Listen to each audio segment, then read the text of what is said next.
Pete Buttigieg warns the nation that we could experience a railroad strike shutdown that would be a total national disaster.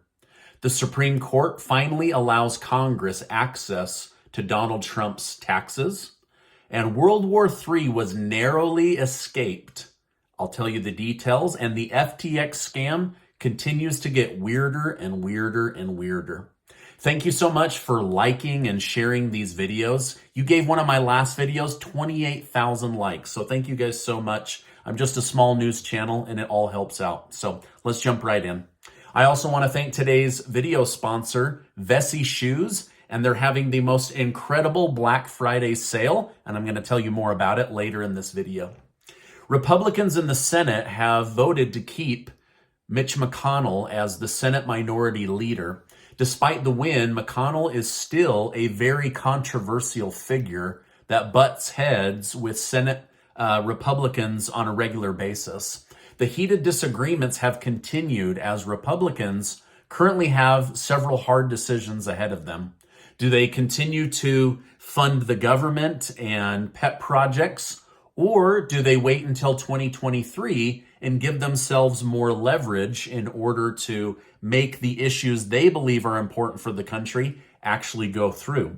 McConnell also argues that the United States should continue spending and maintain the taxpayer-funded money to the country of Ukraine, while other Republicans argue that we should stop sending hard-earned American money over to Ukraine. So there's a major difference when it comes to funding our own border, funding Ukraine's border. How much should be there? Is this what's keeping the war going, or would this end the war?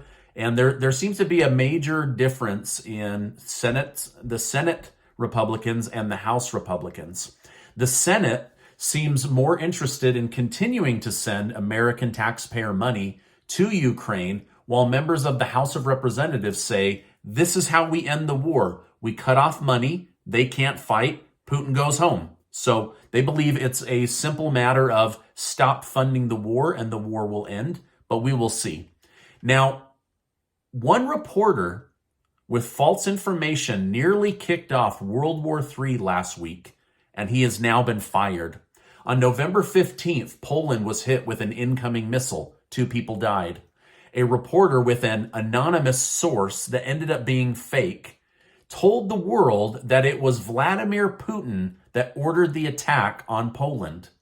This put NATO, Ukraine, Poland, and Russia on their heels. Gratefully, cooler heads prevailed, but military leaders have now admitted that they were ready to launch retaliation attacks that could have totally gone sideways. So basically, we almost launched into World War III based off a missile that we now know came from Ukraine, but was blamed on Vladimir Putin and the Russian Federation army because a reporter wanted to have a breaking juicy story and figured it had come from Putin and nearly kicked off World War III, according to reports today. Now, this is where Tulsi Gabbard is right. She said in an interview a few weeks ago, one wrong story, one bad source, one errant missile could kick off a nuclear war or World War III. And now these European countries are admitting we were close to World War III just 8 days ago. Scary, scary stuff. Now, the Associated Press has made some pretty stunning claims regarding President Joe Biden recently. They said Joe Biden has said he's never spoken to his son about foreign business dealings, and nothing the Republicans have put forth suggests otherwise, despite audio clips, documents, and emails showing that Joe Biden was directly involved in Hunter Biden's business dealings, not to mention his business partner coming forward and testifying to the FBI that there is real evidence. They are saying this is just another misinformation story and that Joe Biden is not lying to the American people. Well, I have a feeling this is going to be a major part of 2023. All right, now I have some really big news stories to share with you. But first, a quick break to hear about today's video sponsor. I want to thank today's video sponsor, Vessi Shoes. Have you heard of Vessi Shoes? Well, if you haven't, you'll be glad you learned about them from me. Vessi shoes are 100% waterproof and super comfortable. I've been wearing Vessi shoes for about 2 years now, and I own 5 pair. They're my favorite shoes when it's time to go outdoors because they're super comfortable, waterproof, and easy to clean. Recently, my son and I headed out to the Great Salt Lake to explore the coast. To get there, you have to trek through the salt flats and the salt ponds. It can literally wreck your shoes, but not my Vessis. And yesterday, friends and I went on a winter snow hike high up in the Rocky Mountains, only I forgot my boots. But luckily, I had my waterproof Vessis to keep my feet warm and dry. When it comes to exploring, Vessis are my go-to shoes for adventure. So if you want comfortable shoes that slip on with ease and keep your socks clean and dry, then check out Vessis right now. They've got incredible deals for Black Friday, and you'll get a free pair of socks on top of that by using code Vessi.com/socks Stephen, and I'll make sure to leave a link below. Okay, now go check them out because they are a great shoe and they've got great prices. I gotta tell you, Vessi shoes really are great. My feet would have frozen off had I not had my Vessi waterproof shoes that day. I can't believe I forgot my boots. By the way, their Black Friday sale, it's already started. It's going on right now. And I've been buying shoes from them for over 2 years now. This is the best deal I've ever seen. So definitely go check out their website. All right, now supply chain issues ahead of Christmas loom as railroad union members reject another proposed agreement. Railroad employees still feel they're being mistreated and are demanding better pay, predictable scheduling, and sick leave. If a deal is not reached, major shipping delays during the holiday season will happen. Now, there has been talk that Congress may have to cancel the strike and force the recently rejected agreement to go through in order to keep the supply chain stable. However, how are you going to force these people to go to work, right? Like, Congress isn't just going to be like, well, hey, you have to go to work, even though we took vacations every other month and we screw the American people over on the regular, but you have to go to work and we're going to force it through because we're Congress. So we're in real trouble if these men and women walk off the job. Now, Transportation Secretary Pete Buttigieg publicly stated, if the rail workers strike, the U.S. does not have enough truckers to make up the difference. It would be a total disaster. Buttigieg says, we urge railroad workers to get to the negotiation table and work together for the benefit of the American people. So at this point, for the worker, it's about them and their freedoms and what they want for working there. But from a federal government standpoint, like, this could bring the United States to its knees, a screeching halt. And so this is a massive, massive story. And what makes me nervous this time around is Pete Buttigieg seems nervous. Like, this strike might actually happen. Before, he seemed to express optimism and confidence. And this time, I just get the sense that he's in panic mode. And that is very, very worrisome. Former President Donald Trump has been allowed back on Twitter, but doesn't appear to want to return to Twitter. One reason could be because he's legally bound to delay posts on other platforms for 6 hours after posting on Truth Social. That way, Truth Social has a head start on anything he says. The other reason is simply because Twitter is Truth Social's competition now. As the face of Truth Social, Trump likely wants to keep his supporters on his app with his ad revenue and his information versus posting and sending traffic back to Twitter. While this is a good business strategy, if he wants to win the election, he's probably going to need to put stuff on Truth Social and on Twitter. So we may see a change in the way that Donald Trump behaves when things get closer to the election. Or maybe he'll never even have a chance to run. Representative David Cicilline of Rhode Island said he plans to file papers to block Donald Trump from running based on the 14th Amendment. David believes Democrats need to do everything in their power to block Trump from getting anywhere near the White House again. So on the one hand, we have a select group of Democrats trying to block Trump from running. On the other hand, we have a select group of Republicans that already have drafted impeachment documents against Biden ready to go on the first day of the new Congress in January. So, I mean, these parties are just absolutely butting heads. I'm curious to know, do you have bad feelings towards the opposite political party? Like, I have family in every party, and we're family. Like, that's it. But these leaders, they really seem to hate each other's guts.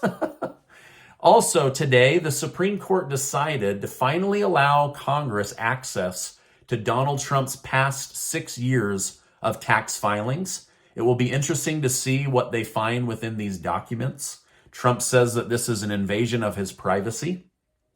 But the Supreme Court says if you're going to run for president, you have very little privacy. So they're saying that they have the right to go through that. Now, don't be surprised when there's a bunch of leaks from the media. It'll probably start with the New York Times.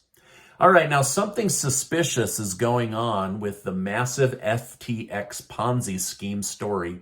Two big revelations have come out recently. First, the very people assigned to investigate Sam Bankman-Fried are at a congressional level where he donated money to their campaigns as Democrat leaders. So did he know that they would be investigating him and he lined their pockets? Or is this just like the biggest coincidence ever? Many are saying that they should recuse themselves, and they're saying, no, I can handle this. But the very people that are supposed to investigate him, he loaded their pockets with money, stolen investor money. The second revelation is the bankruptcy court says it will allow Sam Bankman-Fried, to receive $1,300 an hour as a consultant / CEO to help the newly assigned CEO understand the business model, how it all worked, and where the money flowed to. So maybe this $32 billion Ponzi scheme isn't actually a scheme after all, but my gut tells me they're eventually going to find this was a massive scam, and they're going to take back that $1,300 an hour from him and throw him in jail. But we will see what ends up actually coming out. By the way, do any of you in my community make $1,300 an hour? That's insane. That's a lot of money, right? That's some sweet money. All right. By the way, while CEO of FTX, Sam, felt the need to buy 19 homes with investor money for a total of $121 million of real estate. So as the money was flowing in and crypto was the savior, he was secretly buying 19 houses. Now, it's a total scam. But here's the silver lining. Those 19 houses can be sold, and that $121 million can come back in, and that might be where some of the money to repay these investors comes from. So even though it's a total scam and a fraud, buying those properties may be one area of recovering money. Well, Wall Street is green today, and the major indexes are all up over 1%. I noticed that Gold Mining Inc., a stock I told you about last week, actually a week ago today, is up over 30%. That's insane. I did not think it would go that high. It was at 88 cents a share when I told you about it, and it cleared $1.20 today. So that's pretty amazing, right? Now, remember, you should always do your own research. Never buy anything based on what I tell you, and never use money that you can lose. The stock market can give and it can take really, really quickly. But Gold Mining Inc. and those lithium stocks did really, really well. So again, long-term hold and buy, but wanted to bring that to your attention.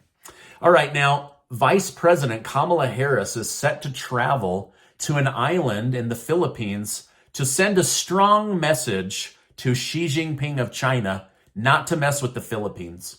China and the Philippines have disputed areas of the South China Sea that they both claim are theirs. This has sparked a real risk of China attacking ships in the area.